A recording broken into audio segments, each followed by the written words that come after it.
Você ler todinho e fazer uma resenha não é fácil. Dona Flor já muito batida, com filmes e se escrevendo muita coisa sobre o livro. Finalmente, eu encontrei um livro que não é muito volumoso e então resolvi ler. Chama-se Farda, Fardão, Camisola de Dormir. Agora, por que o título? É porque o livro trata de uma eleição dos escritores para a Academia Brasileira de Letras. E o Jorge Amado faz toda uma crítica em cima, porque é aquele conchavo. Um por detrás dos outros, fazendo, né, o mexerico, outros que fazem de conta que não estão nem aí, mas também estão contribuindo. E até cama, né? Por que rola a camisola de dormir? Porque rola até cama, né? Para poder ver se alguém se elege para a Academia Brasileira de Letras. Achei interessante, fiz a resenha. E era muito interessante, nos anos passados, principalmente naquelas décadas de 75 e 80, quando eu comecei a participar de concursos, sempre o final era com o autor se apresentando, lendo o seu trabalho, fosse poesia ou fosse prosa. Naquele dia não foi diferente, então tinha uma banca, um jurado, eram 3 ou 4 pessoas, e chamaram uma menina, inclusive parecia que era a Academia Brasileira de Letras, já tinha uma menina lá que já estavam acertando que era ela a ganhar. Porque ela era sobrinha do secretário de Cultura, que é quem estava realizando o concurso. Eu falei, mas não tem nada, vamos competir com essa menina agora, né? Daí chamaram a menina, ela falou o trabalho dela e tal, chamaram a Aristides, falou o trabalho dele, me chamaram e eu falei o meu. Bom, para surpresa de todos nós, quando foi no final eu tirei o primeiro lugar. Quer dizer, eu ganhei da menina que estavam trabalhando para ela por debaixo dos panos e acabei ganhando do Aristides, que é o doutor em Jorge Amado. Eu falei, não acredito.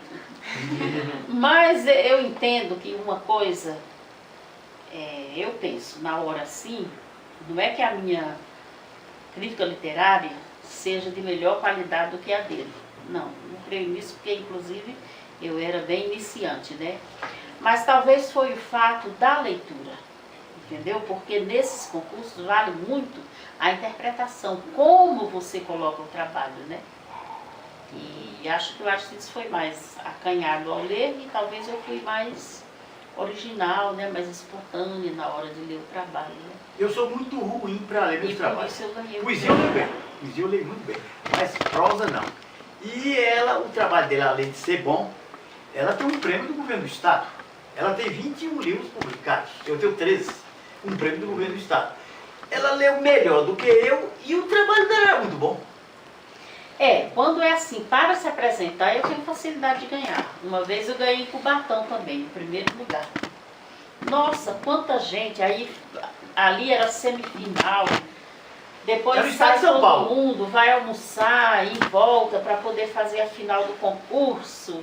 E quando chegamos, fomos lá, falei meu poema e tal. Isso foi a primeira vez, o primeiro concurso que eu me apresentei, de poesia. Foi no ano de 1981, isso em Cubatão. Foi o segundo concurso literário que eles estavam fazendo. Então, quando chega no final, começaram, né, a dar assim, a menção honrosa. Não saí. Terceiro lugar, não fui eu. Segundo lugar, não fui eu. Eu olhei para os meninos e falei, perdemos, né? Mas o primeiro lugar fui eu. Mas essa turma levantou, mas foi um aplauso e palmas e não sei o quê. Pela primeira vez na vida eu perdi a voz. Eu não conseguia falar, porque eu não entendia aquilo. Eu falei, pelo amor de Deus. Aí me chamaram lá em cima para entregar a taça e queria que eu dissesse alguma coisa e tal. Eu não conseguia, assim, já meio chorando e tal, e a garganta presa. Quer dizer, na hora de apresentar eu não tenho nada disso, né? Mas quando veio a emoção, dizer que eu ganhei o primeiro lugar, eu fiquei... Aí no ano seguinte, eu ganhei o prêmio de melhor intérprete. Caramba, parabéns. Foi com um poema chamado Meu Canto Primeiro. É um poema bem simples, que eu falo da minha terra lá, mas eu tenho de cor. Eu digo assim, meu canto primeiro. Me criei no sertão, correndo na areia, pisando em sopés. Sou filha do mato, do chão, do regato, nasci no sapé. Cheguei à cidade, busquei liberdade, mas não encontrei. Porém, me encontrei. Achei poesia, fiz da rima magia e de longe escutei o meu sabiá. Num galho trepado, as asas arribadas, pro lado das matas do meu Ceará, o meu velho torrão, aquele sertão que numa ribação ainda hei de voltar. Meio Gonçalves Dias, né? Lembro eu agora estava falando. O que é gratificante de tudo isso, porque esses concursos ela fala, eles pararam de fazer esse concurso, era para o estado de São Paulo. Ela concorreu com toda a gente, de todo esse grande estadão fantástico desse Brasil, ela concorreu com toda essa gente. Então, a gratificação está nisso. No meu caso, eu não sou de ganhar prêmio, porque eu tenho preguiça de concorrer. Então, eu só ganhei um prêmio de destaque. Tinha um prêmio em Mauá, que na época tinha 2 grandes prêmios no Brasil. Tinha um prêmio no Paraná, chamava-se Valmap, e tinha um grande prêmio em Mauá, que chamava-se... Como é que chama? Lá em Mauá? No Closop lá. Ah, ali eram os concursos dos EPOMs. Todo ano. De poesia de Mauá. Encontro de poesia de Mauá, os EPOMs. Esse Castelo Ramos que eu disse está cego, era uma espécie de papa prêmio. Ela também ganhou lá. Ganhava quase que todos os anos. Quando não ganhava o primeiro, ganhava o segundo. Quando não ganhava o primeiro, ganhava o segundo. E eu, quase que no 5º EPOM, eu ganhei o primeiro lugar. Única vez. Eu não sou de ganhar prêmio. Fico contente porque eu, modéstia à parte, eu sou conhecido em todo o Brasil como moeda de R$1. De norte a sul, de leste a oeste, sou bem conhecido. Agora mesmo eu publiquei um livro, saiu, está com 3 meses atrás, chama-se Gargalhada na Catedral. E o Gargalhada na Catedral, eu sou ateu, e é um livro contra as religiões, contra a hipocrisia da religião. Eu sou filho de protestante e vi muito isso lá, com eles coisa salteada. Eu digo que eu vou levar porrada de norte a sul, de leste a oeste do país. Mandei para uma crítica paulista, Nelly Novaes Coelho, que é uma das maiores críticas brasileiras. E eu mandei um livro para ela. Eu digo que ela vai me escrachar. Mandou uma carta para mim dizendo assim: Teodoro, teu livro é amargo. Teu livro é amargo, um livro terrivelmente amargo. Só que verdadeiro, amei-o, porque você cospe na cara da hipocrisia humana. E eu fiquei mais satisfeito. E o senhor não gosta de Machado de Assis, que faz isso? Leio Machado Mas o Machado faz isso que você está falando, essa crítica de jogar na cara. Faz nada, não faz nada, professor. Machado não fazia, não. Machado era bem mineiro. Ele tirava a pedra e jogava a pedra e colocava a mão no bolso. Outra coisa que eu não gosto do Machado, eu fiz uma conferência um dia desses, uns anos atrás. Eu não estou tomando tempo de vocês, não, meninas? Não, imagina. A gente que está tomando o senhor. Só aposentado. E então, eu sabia que vinha pau. Eu fiz um trabalho calcado em Machado de Assis, nos inimigos do Machado. O Machado teve muitos amigos, mas teve muitos inimigos. Cruz de Souza, Luiz Azevedo, Silvio Romero, Agripino Grieco, todos foram inimigos dele. E eu fui bem embasado. E li Esaú e Jacó. A preposição. Você como professor, talvez não viu isso aí. A preposição. Machado chega a ter de 5, já vou de 5 a 30, a 50. Em cada página de livro. Preposição. Que, e daí por diante. E todo mundo que lia o Machado, eu já tem que não ler. Canso de como eu disse para ela, você leu o Machado, ela foi obrigada a se tribuchar e dizer que eu li para fazer um trabalho de escola. Eu digo, é por isso, se eu li para fazer um trabalho de escola, eu li todo o Machado. E eu execrei numa livraria. Eu provoquei. E a dona ficou doida. E tinha um puxa-saco dela na livraria E ele disse assim, esse baiano, ele disse um palavrão que eu não vou dizer para vocês aqui. Esse canalha desse baiano que é dono da verdade. Quando eu irritei que ela já estava a ponto de pular em mim, eu tinha uma mania de ler os livros grifando. Os livros todos os que eu li são todos grifados assim de vermelho. Os meus também. E eu havia grifado Esaú e Jacó e Memórias de Casa Velha do Machado de Assis. Quando ela estava a ponto de pular em mim, eu digo, dona fulana, a preposição Machado coloca 50 preposições por página. A mentira! Era portuguesa. E ela disse na minha cara, o senhor está mentindo, o senhor é infame, o senhor não prova que Machado fez isso. Dona fulana. Ah, não acredito, você pegou o livro na cadeira. Não, não é esse, eu peguei.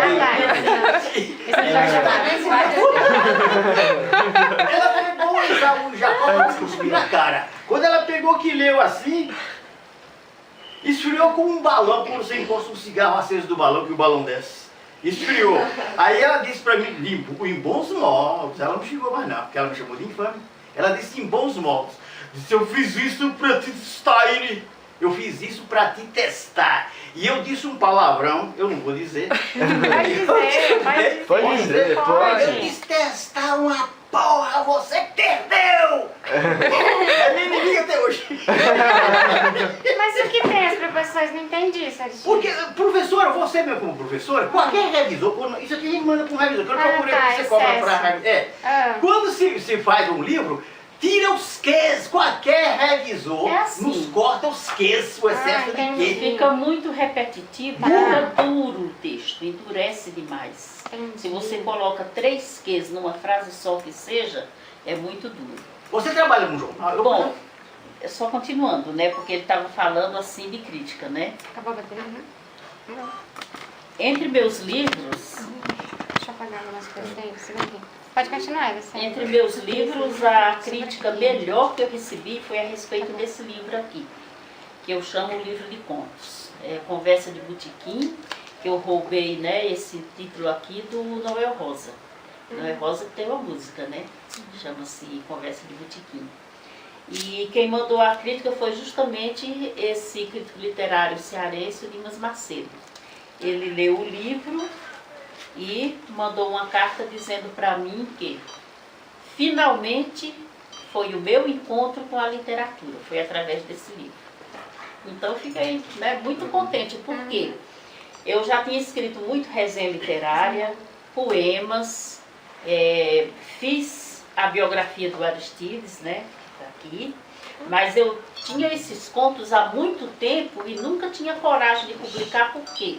Porque o gênero conto realmente é muito difícil. Você fazer uma história que agrade e principalmente da minha forma que escrevo de uma forma tradicional, que é o começo, meio e o fim, né? Não são aqueles contos assim que você nem sabe qual vai ser, né, o rumo a tomar e nem nada. Então, fiquei muito contente. E o Palavra Exata, que é o penúltimo livro que eu lancei, que não está aqui, a Nelly Novaes também me mandou uma carta também muito interessante, dizendo que tinha gostado muito dos poemas, né? Apesar de ser um tipo de escrita assim muito claro. O meu poema não tem aquela coisa intrínseca que você fica, né, querendo descobrir o que é e o que não é. Quer dizer, eles são muito claros, né? Mas ela gostou mesmo assim. E esse aqui é o último livro que eu escrevi. 21 títulos e está incluído aqui pós-fácios, prefácios e orelhas, todos que eu já fiz para a obra de outros escritores daqui do ABC. O Aristides aparece mais porque foi sobre a obra dele que eu mais escrevi. Aliás, eu tenho um artigo que fala disso. Eu devo ter escrito sobre o Aristides cerca de 15 ou 16 artigos. Eu fui a pessoa que mais escrevi sobre a obra dele e sobre ele também. Porque eu já fiz alguma coisa, um ensaio sobre a casa dele, que eu chamo de toca, ele é que chama de toca filosófica, e eu dei o título Algumas Considerações sobre a Toca Filosófica. E fiz também outros sobre ele, como, né, que ele se mexe dentro da casa dele, porque a casa dele tem horas que é um caos, né? por causa da biblioteca, por causa das coisas jogadas em cima da mesa e tal. Chama-se Babilônia de Papel, que eu dei o título a um dos livros meus que é de resenha literária. Chama-se Babilônia de Papel e outros artigos sobre escritores do ABC. Não está aqui. Então, é isso que eu trouxe hoje, foi exatamente isso. O livro de contos, o último livro, a biografia dele e a antologia sobre os 100 anos de Jorge Amado. Pois é. Mas, se a gente for falar assim sobre concurso, coisas que nós participamos, eu tenho muito a dizer. Eu escrevo cordel também, literatura de cordel. Eu gosto muito e eu escrevo com uma certa facilidade, porque desde criança eu leio e escuto cordel. Então, ele é metrificado e também rimado. A gente geralmente faz o cordel usando um verso, uma estrofe que a gente chama de sextilha. Ou seja, ele tem 6 versos. Cada linha é um verso. E a sextilha, justamente isso, são os 6 versos, e a métrica são 7 sílabas métricas. Então, você tem que ter todo esse cuidado, mas da minha parte, ela já sai feita. Eu só vou depois conferir. É a mesma coisa como quem pega um instrumento e vai tirar a composição de ouvido, né, que eles chamam, né? Então, eu faço de ouvido já. E depois só confiro, né, se está certo ou não. E surgiu esse primeiro concurso de literatura de cordel aqui em São Paulo. Foi patrocinado pelo metrô e pela CPTM. E eu não sabia nada disso. O Aristides é que descobriu numa dessas estações do metrô, que tinha lá o folheto, e ele trouxe para mim. E quando eu fui fazer a inscrição, nossa, achei muito interessante. A expressão da pessoa que fez a inscrição falou assim: olha, do Ceará está chegando assim, muito, né? Ele falou uma expressão, chega de balaiada. Está chegando cordel de balaiada, porque vinha muito, né? Para se inscreverem. E o concurso foi sobre o Brasil inteiro, não é? Então, todos os estados participavam, mas quem tem assim cordel mesmo, essa tradição, é mais o Nordeste, né? Principalmente a Paraíba e depois o Ceará, Pernambuco também. E então eu fiquei muito contente porque eu fiquei entre os 20 melhores cordelistas e fui editada numa caixinha, né, numa coletânea, os 20 folhetos ali, e foram 10.000 exemplares que foram feitos e distribuídos na escola todinha estadual de São Paulo. Então foi assim uma coisa muito gratificante. Um dos prêmios melhores que eu recebi. Muito contente.